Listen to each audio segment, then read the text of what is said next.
amores, vocês têm que acompanhar aqui que essa elite cafeeira paulista vai migrar para o Partido Republicano Paulista, e aí em 15 de novembro de 1889, Deodoro da Fonseca, mais alguns outros militares, vão fazer o que nós chamamos de golpe da República.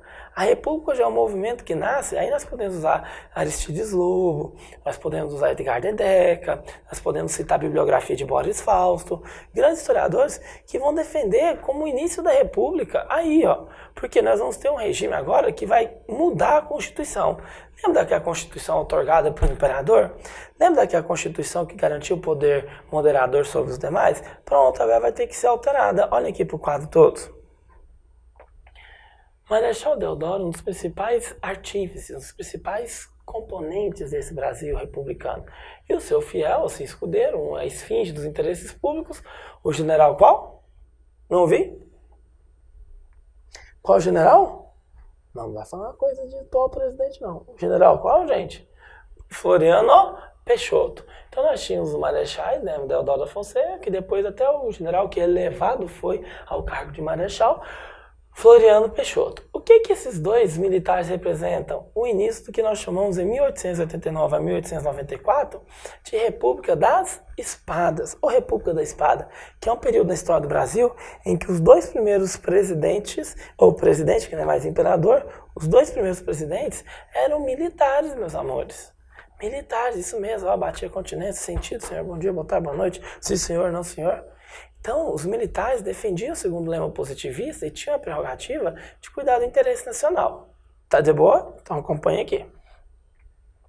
Floriano Peixoto e Marechal Deodoro vão ter que elaborar, principalmente na ordem primeiro presidente do Brasil, o primeiro presidente foi Deodoro da Fonseca, uma nova Constituição. E eu queria que você desse uma pausa, você fosse lá, tomasse uma aguinha e prestasse atenção, porque isso aqui é um assunto muito cobrado em prova. As questões de Constituição, porque envolve história, envolve atualidades, envolve direito, e aí pega um aluno uma questãozinha simples de uma Constituição histórica, como por exemplo de 1824, depois de 1891, e depois de 1930, entre outras Constituições, e aí o aluno vai escorregando a bananinha, vai assim, oh, caí, perdi minha vaga. Não pode não, tem que prestar bastante atenção. Vamos lá, anota aí para vocês, deem um stop it e olhem as principais características da Constituição do Brasil de 1890. Aqui, chegando pertinho. Primeira Constituição do Brasil, 1891. Primeira Constituição republicana, coisa pública.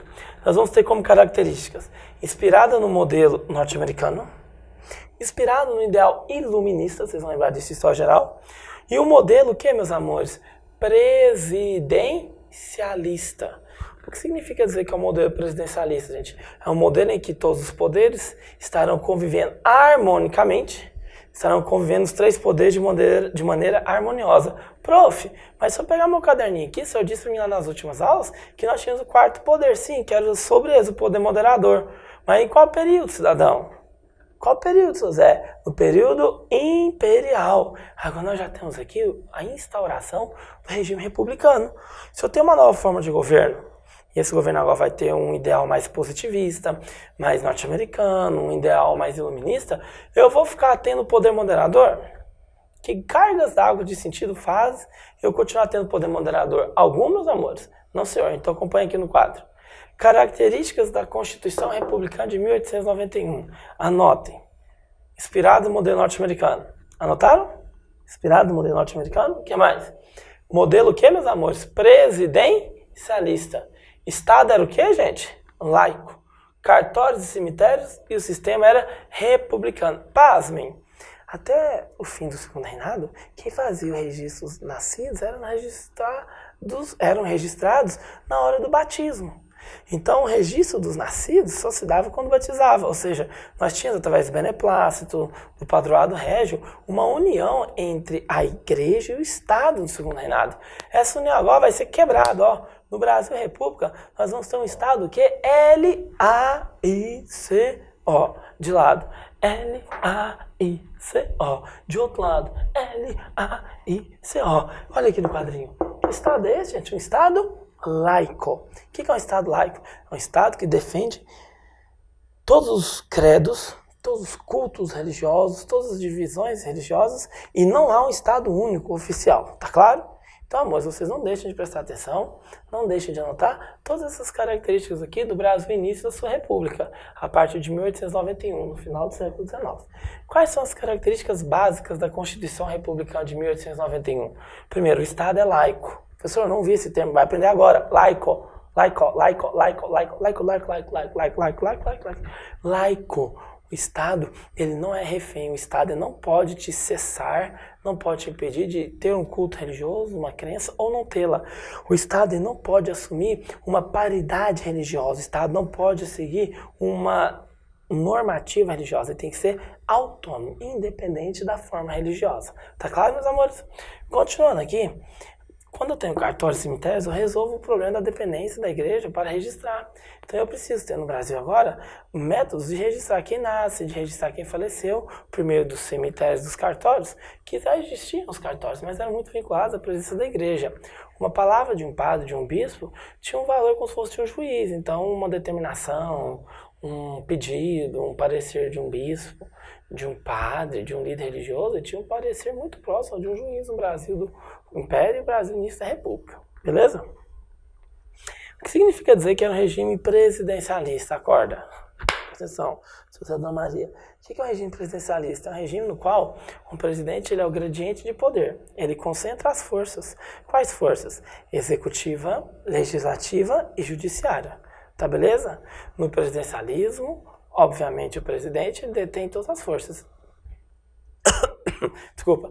E distingue o poder o quê? Moderador. Logo, no sistema presidencialista, nós não vamos ter um modelo moderador. Tá fácil?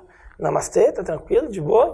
Então todo mundo olha aqui no quadro, o que o professor Guilherme já explicou nessas aulinhas de hoje, nesse momento de encontro, desde o que nós começamos.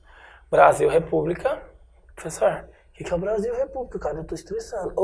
Brasil República é o que nós estamos vivendo até hoje. Vivemos em um regime republicano, um regime em que as pessoas podem votar, um regime que eu não tenho um líder absolutista mandando todos, ou tecnicamente é para não ter. Se tiver algum presidente que está achando o presidente, está achando que está acima do bem e do mal, impeachment neles, porque é resguardado pela nossa Constituição. Tá de boa? O que é PRP? Professor, está pensando na aula de direito? Não, o que é PRP? Partido Republicano Paulista. Suave?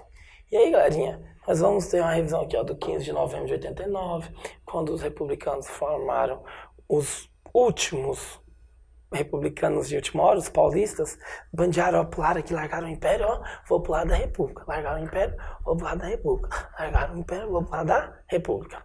Então todo mundo tá entendendo que nós tivemos os famosos republicanos de última hora, que vai servir para colocar pressão sobre o Conde de e a princesa Isabel, que estava aqui ocupando o cargo mais importante do Brasil no final do século XIX, na década de 80, de 90 do século XIX. Tá fácil, amores, tranquilo? Olhando no segundo quadro, vocês vão perceber duas figuras militares extremamente importantes. A famosa dupla Marechal Deodoro. Qual outro?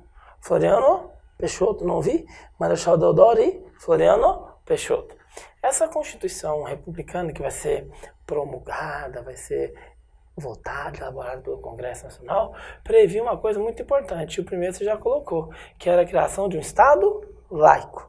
O Estado era laico, meus amores, ou seja, eu não preciso ter uma determinação, uma orientação religiosa. O Estado age por conta própria. Fechou? Tranquilo? Suave?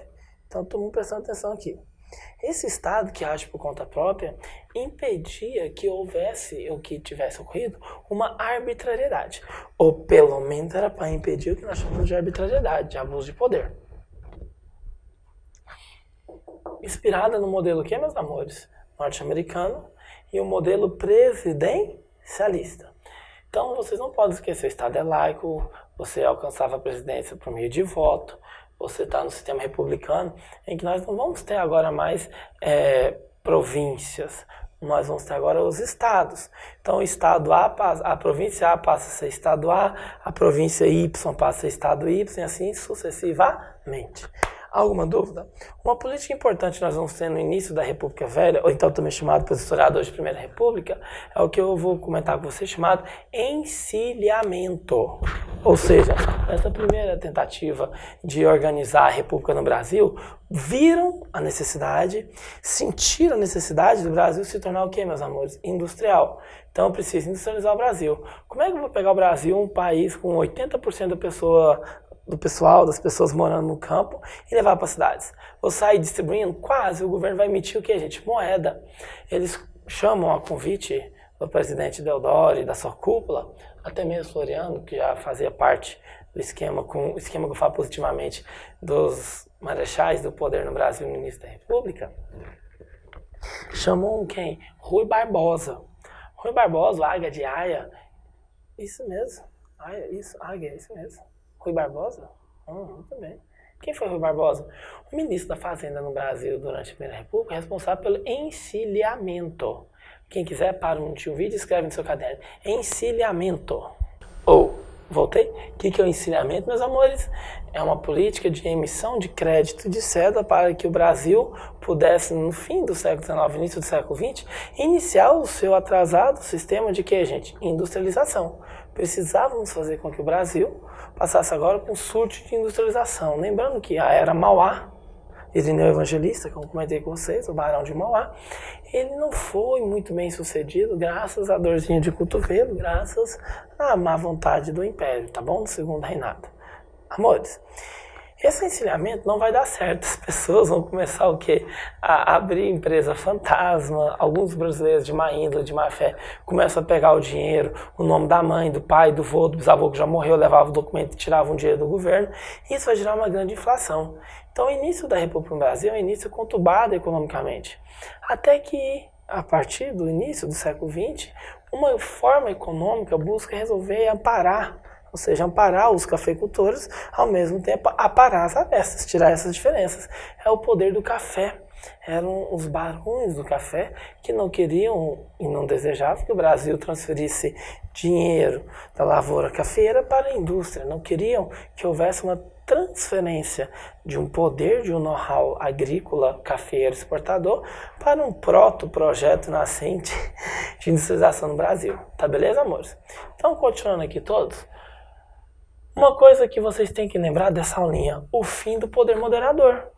E se o Brasil agora é uma república, o que vai acabar? O que vai chegar ao fim? O poder qual, meus amores? Moderador, precisamos encerrar isso. E aí, alguns determinados autores, alguns determinados historiadores, estudiosos, afirmam que esse Brasil viveu de 1889 a 1930 a famosa Primeira República.